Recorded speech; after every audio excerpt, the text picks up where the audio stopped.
During family vacation in Miami, my parents left my 7-year-old daughter on a stranger's doorstep and drove away. I didn't shout. I took action. The next day, their lives started falling apart. I almost didn't answer the phone. Unknown number. 9 times out of 10, it's nothing important. But something made me pick up. And I think about that all the time. How different things would have been if I hadn't. If I'd let it ring out, finished what I was doing, and checked my voicemail later. Because that one choice, answering, was the moment everything changed. Hello? A woman's voice. Is this Dana? Yes. There's a little girl at my apartment. She's crying. She gave me your number and begged me to call. What's her name? She said, Ella. My stomach dropped. Put her on. Shuffling. Then my daughter's voice, shaky and small. Mommy? I'm here, I said quickly. I'm right here. They left me, she sobbed. They just left me here. They went to the beach with Paige and Lucas. I don't want to be here. I gripped the counter. Okay, sweetheart. You're safe. Stay with the lady who called me. I'll make sure someone comes for you. Back to the woman. Can you stay with her while I arrange someone? I'll call you back once I know. Yes, she'll be safe with me. I kept the phone to my ear, thinking fast. My first thought was to go myself. Get on a plane, fly to Miami, collect her. But that would take hours. By then, Ella would have spent an entire day stranded, wondering if I was coming. I thought about calling my parents, and dismissed it immediately. They were the ones who had left her. My sister Brianna, too. I couldn't trust them to undo what they'd done. So who? And then I remembered Paula, my aunt. She lived in Miami. We hadn't been as close in recent years, but when I was growing up, she was the one person in the family who made me feel safe. It wasn't guaranteed, but it was the only option I had. Please stay with Ella, I said. I'm going to call my aunt. I'll ring you back as soon as I know. Of course, the woman said. I hung up and dialed Paula. She picked up immediately. I told her what happened, gave her the address, and she was already on her way. That solved one problem, but another one was waiting. I called my mother's mobile. She answered quickly, almost cheerful. Dana. Oh, good. Don't worry, everything's fine. Fine. You left my daughter crying on someone's doorstep. Not someone, she corrected smoothly. Her father. A woman answered the door, I said. Not him. There was a pause on the other end. Long enough that I knew they'd heard me, but they weren't going to admit anything. My mother's voice came back, firm and dismissive. You'll thank us later. This is what's best for Ella. Best? The word scraped out of me. Leaving her crying on a doorstep? You're blowing it out of proportion, Brianna cut in. Her tone was sharp, smug, like she'd been waiting for her moment. You've kept her from him long enough. She needs her real father. We're helping. That was the word she chose. She was hysterical, I said. Do you even care about that? You're too sensitive, Dana, my mother said. I could hear the sigh in her voice, like I was a child being scolded. You always make everything a drama. One day you'll see we were right.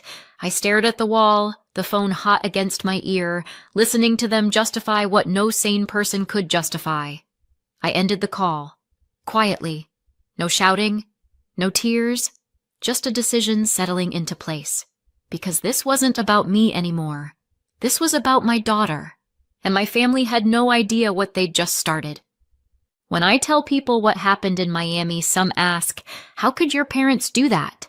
How could they think leaving Ella like that was okay? The truth is, it didn't come out of nowhere. Miami wasn't the first time my family decided they knew what was best for me or for my daughter. It was just the most dangerous, the most unforgivable. But that pattern, it had been there all along. Growing up, Brianna was the star. It wasn't always blatant. It was in little things, subtle things, the kind you can't quite prove when you're a child. But I felt it. If Brianna so much as hummed a tune, Mom and Dad clapped like she was destined for Broadway. If I got perfect grades, barely a nod.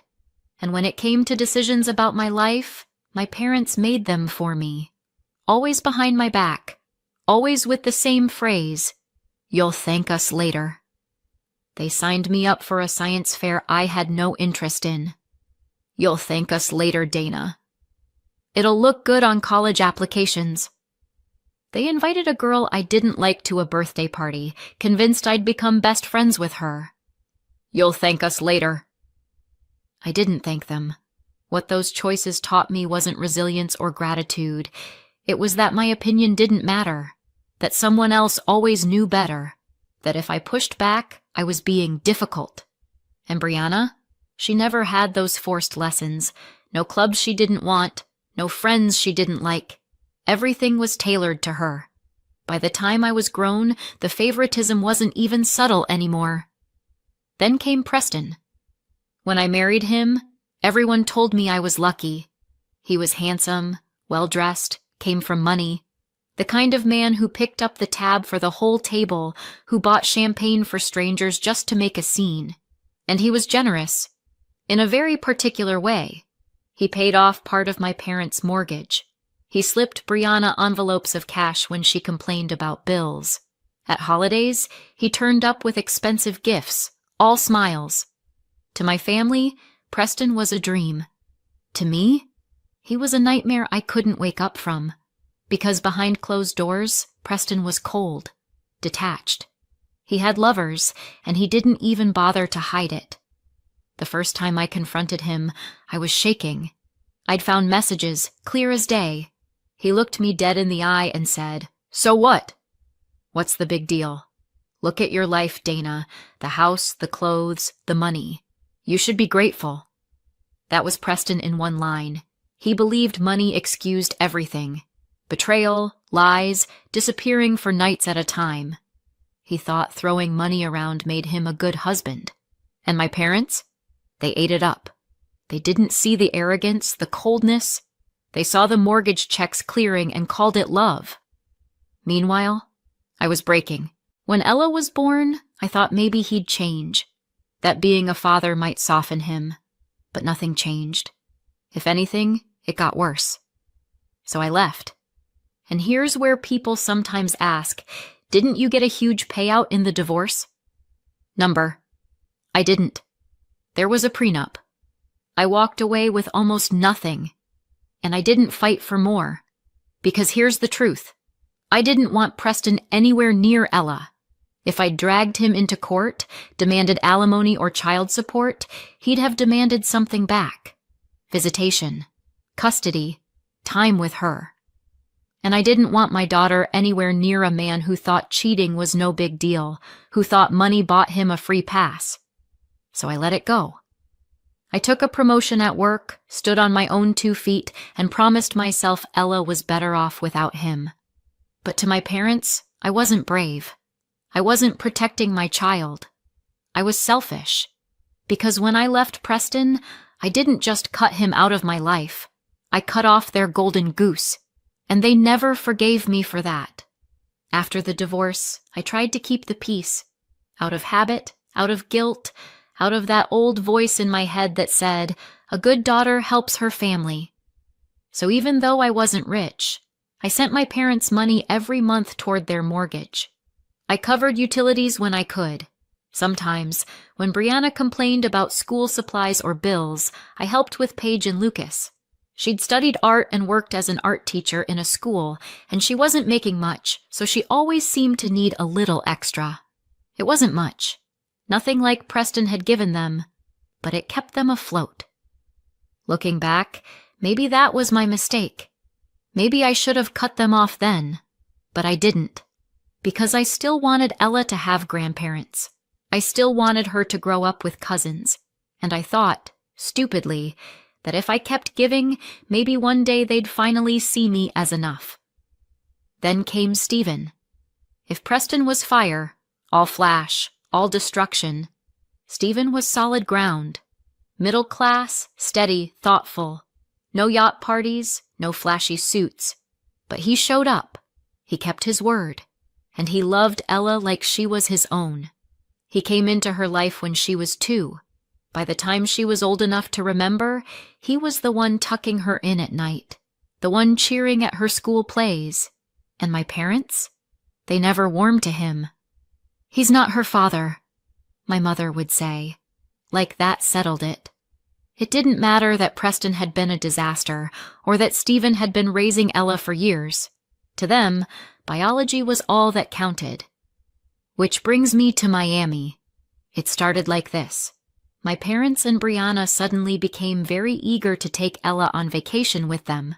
They talked about the beach, about cousins bonding, about how much fun she'd have with Paige and Lucas. "It'll be good for her," my mother said. "She'll love it," Brianna chimed in. "You need a break, Dana," my father added. It sounded so reasonable, almost normal, but there was something strange in how hard they pushed. They discouraged me from coming, told me it was quality time Ella needed with them, not me. I hesitated, but they made it sound like a gift. For Ella. For me. And maybe part of me wanted to believe them, so I agreed. I let her go. And 2 days later, the phone rang. That's why I can't say Miami surprised me. It shocked me, yes. It enraged me. But surprised me? Number. Because my parents had been crossing lines my whole life, always deciding what was best for me, always telling me I'd thank them later. This time, it wasn't my life they interfered in. It was my daughter's. And that was a mistake they would never come back from. When I think back to that night, what I remember most isn't the fury, it's the silence. The kind of silence where your heart is thundering in your chest, but the world around you is still, where you know if you let yourself feel even half of what's inside, you'll crack open. So I didn't. I stayed on the phone with Ella. Her voice was small, hiccuping, asking me over and over, "Mommy, are you still there?" "I'm here," I told her. "I'm not going anywhere." "Just keep talking to me, sweetheart." We talked about nothing. Curtains, the neighbor's dog barking, whether she'd had anything to eat. Every answer came broken, between sobs. But I kept her going until I heard Paula's voice in the background. And then Ella's sobs changed. Relief this time. Paula. "I've got her." I closed my eyes. My grip on the phone loosened, but the fury in my chest only got sharper. Because while Paula was doing what family should do, showing up, my own parents were patting themselves on the back for abandoning my child. The next step was obvious. Get to Miami. But I wasn't thinking clearly enough to plan. I was still shaking when I called Stephen. He picked up from work, his voice steady. "Hey, everything okay?" I told him. "Everything." There was a pause. Then his voice changed, harder, sharper. "Book the flight," he said. "I'll take time off." "I don't care if it's unpaid. We're going together." I tried to argue. "I can handle this. You don't need to lose money." But he cut me off. "Dana, you're not doing this alone. Not with them. Not with him. End of discussion." And that was Stephen. Quiet most of the time. But when he decided something, it was decided. Within an hour, we had tickets for the earliest flight. By the time we landed in Miami, Paula had already taken Ella home with her. Her house wasn't big, a modest little bungalow with peeling paint on the shutters, but the second I walked through the door, it felt like a fortress. Ella ran straight into my arms, her face blotchy, her small hands gripping my shirt like she was afraid I'd disappear again. I held her so tight I felt her heartbeat through her chest. Stephen wrapped his arms around both of us. and Paula stood in the doorway, watching, her eyes soft. She hadn't changed much. Still practical, still brisk. When I was little, she'd been the one who slipped me candy when Mom wasn't looking. The one who told me I wasn't crazy when I said Brianna always got more attention. We'd drifted apart, but standing there in her kitchen, I remembered why I'd trusted her. "Stay here," she insisted, pulling out the kettle. "I don't care if the guest room's small."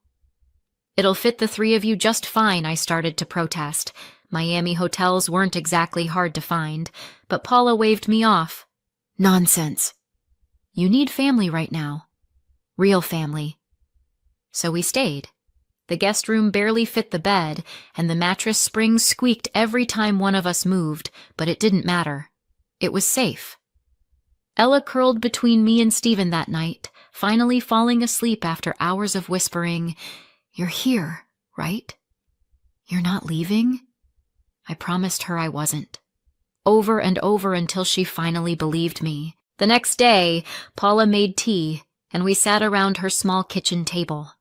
The sunlight came in through lace curtains, and for a moment, it almost felt normal. Almost. Ella drew pictures with Paula's old crayons while we talked. Paula shook her head. "I wish I could say I was surprised. But I'm not. Your parents, they've always believed they know best." "Best?" I said dryly. "Best would have been keeping their mouths shut." Stephen reached across the table, his hand covering mine. "She's safe now." "That's what matters." I nodded, but in my chest, I was already making decisions. Because safe wasn't enough.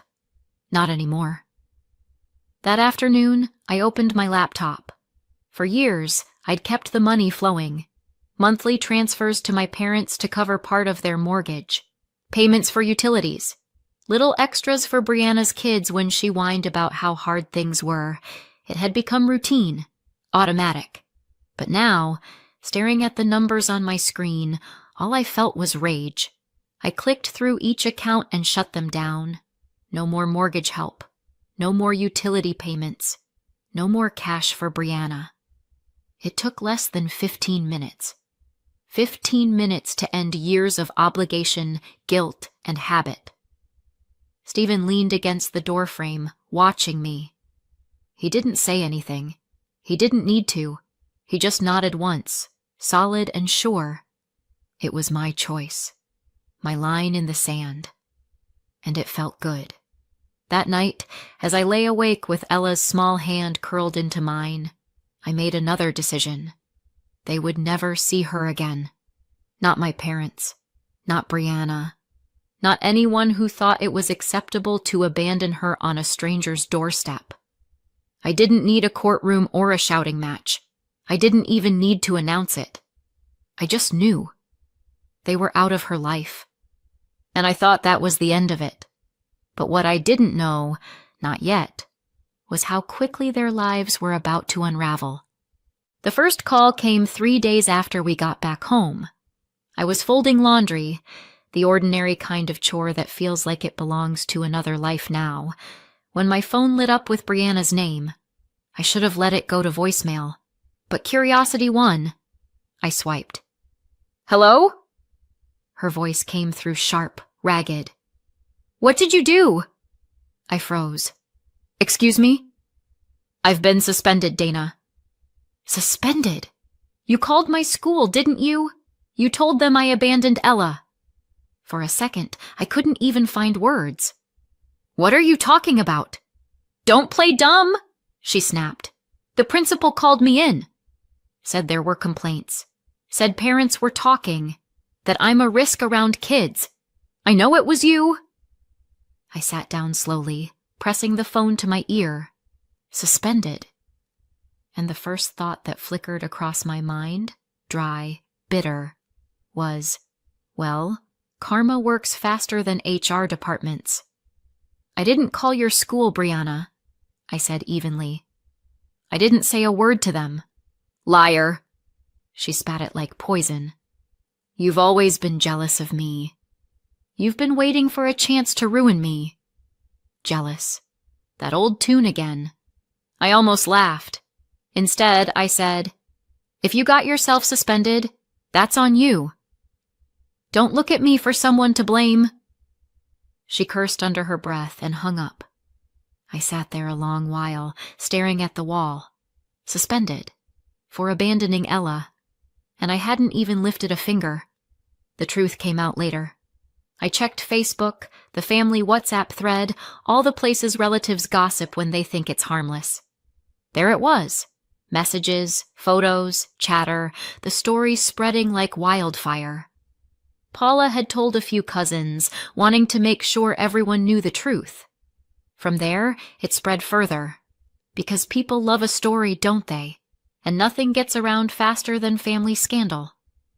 By the time it reached the school, it wasn't rumor anymore.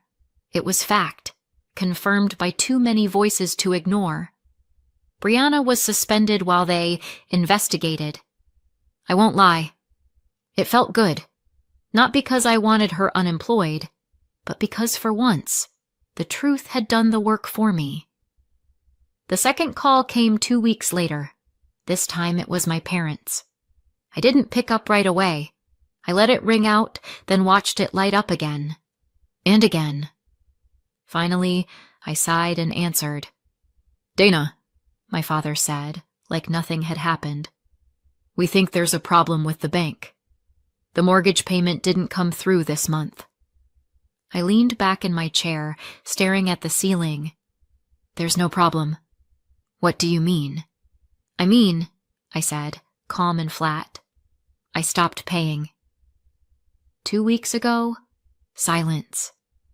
Then my mother's sharp intake of breath. "What? Why would you?" "Because you left my daughter crying on a stranger's doorstep. Because you thought that was acceptable. Because you've treated me like a problem my whole life. And because you never once checked on me unless money was involved." My father's voice hardened. "We're family, Dana." Families help each other. I almost laughed. My throat was tight, but the words came out steady. Family doesn't abandon children. You didn't just cross a line. You burned it. I don't owe you a thing. The silence on their end was heavy, stretched thin. Finally, my mother tried again. "You'll regret this one day." "No," I said softly. "The only thing I regret is thinking you'd ever change." And I hung up. That night, Stephen asked how it went. "They noticed," I said, dry as dust. "Apparently their mortgage company has higher standards than they do as grandparents." He didn't smile, but I saw it in his eyes. Pride. Solid, steady pride. And here's the thing. After that call, I expected to feel wrecked, guilty, torn apart. But I didn't. I felt lighter. For the first time in years, I wasn't propping them up. I wasn't buying their approval with transfers and top-ups. I wasn't feeding the very people who had cut me down my whole life. I was free. And for Ella, that meant safety. "You'd think the story ends there, wouldn't you?" Brianna suspended. My parents cut off. Me, finally free of their hold. But it didn't. Because they weren't done yet. And neither was I. A few weeks after I cut them off, the knocking started. It was early evening, the kind of quiet time when the house feels safe. Stephen in the living room with Ella, me finishing dishes. And then came the sharp rattle on the door. When I opened it, there they were. My parents. Not the confident, self-assured people who'd told me I'd thank them later. They looked smaller. My mother's eyes darted everywhere but mine. My father's jaw clenched tight.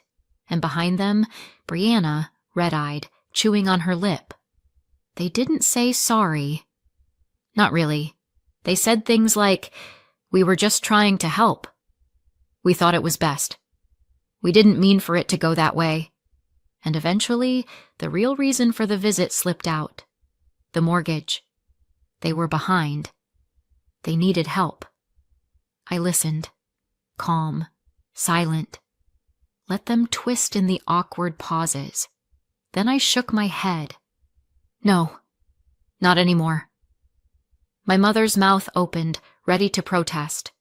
My father started with, "But we're family." And that's when I cut him off. Family doesn't abandon a 7-year-old on a stranger's doorstep. The words came out steady, not loud, and that quiet hit harder than shouting ever could. They left not long after, muttering about how ungrateful I was, and that was the last time they stood on my porch. After that, the dominoes fell quickly. Brianna's suspension at school turned into termination. She'd lost the trust of the parents, and once that was gone, there was no getting it back. Word spreads fast in communities. Too fast. My parents didn't recover either. Without my money covering the gaps, the mortgage slipped further and further behind until it collapsed altogether. They had to sell the house, downsize, and move into something smaller. Bitter about it every step of the way. They'd gambled everything on controlling me, and when they lost me, they lost it all. As for Preston, I never spoke to him. Not once.